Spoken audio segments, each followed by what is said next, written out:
Okay, this is my relationship analysis video number 2.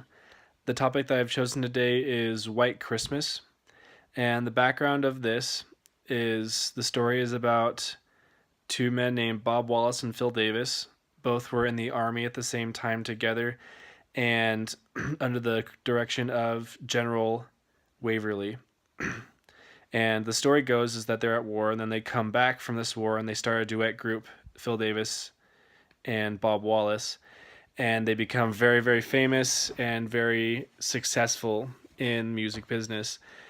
What happens is later on, after they've kind of hit this stride of being so popular, Bob's friend Phil, he takes a great interest in Bob's love life and tries to make him settle down, even though Bob is really not really willing to settle down yet, and he wants to focus on his work instead.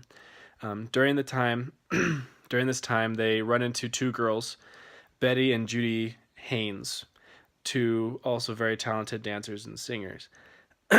Now, Phil, when he meets these girls, he gets the idea after seeing Bob be smitten by Betty. Phil gets the idea that he's going to basically get Bob and Betty to fall in love with each other and settle down so that he can, have his own personal time. So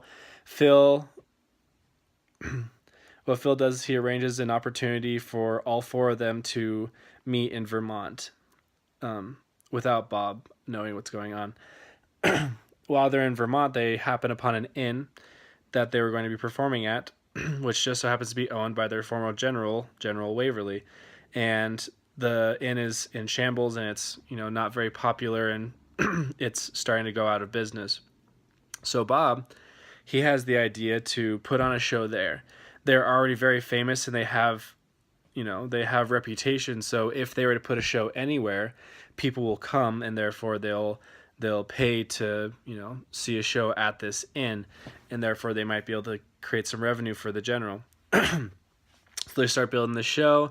It gets great, and then Bob has the idea to invite all of his war buddies to come and see, and he wants to get on television so he can invite them.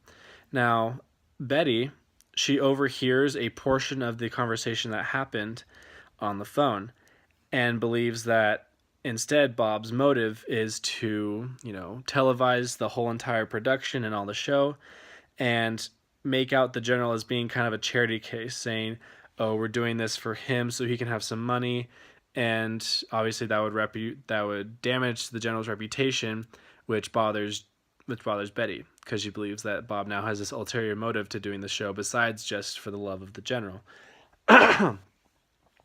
So Betty, being furious, she leaves abruptly, leaves the show and everything, which causes confusion, and obviously Bob is very distressed because he likes Betty at this point. At this point, they've already had a little bit of romance, and they've started having a connection. Anyways, Bob tracks her down and finds her, but she still won't talk to him.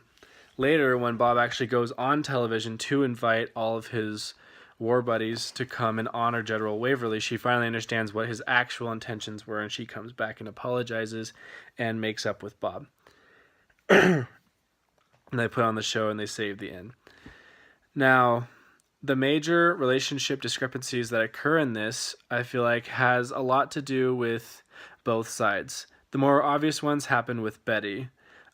Just because of misunderstanding, she would jump to conclusions, and she passive-aggressively attacked Bob for doing what she assumed he was doing instead of actually talking to him face-to-face. It would have been better for her and for both of them if she, based on the information that she received, asked Bob, talked to him face-to-face, and very directly tried to understand what was going on. That way he would have had a chance to explain himself to her so she can fully understand what's going on. However, she did have the fear of being lied to. This was still a fresh relationship, so she did not want to give him the chance to lie. However, there was some issues on Bob's end because he made it clear that he believed that everyone had an agenda. Everyone had ulterior motives in all of these things. So when this occurred, she believed that maybe he did have ulterior motives because that seemed like the kind of person that he would be, just because he was that cynical right at the beginning.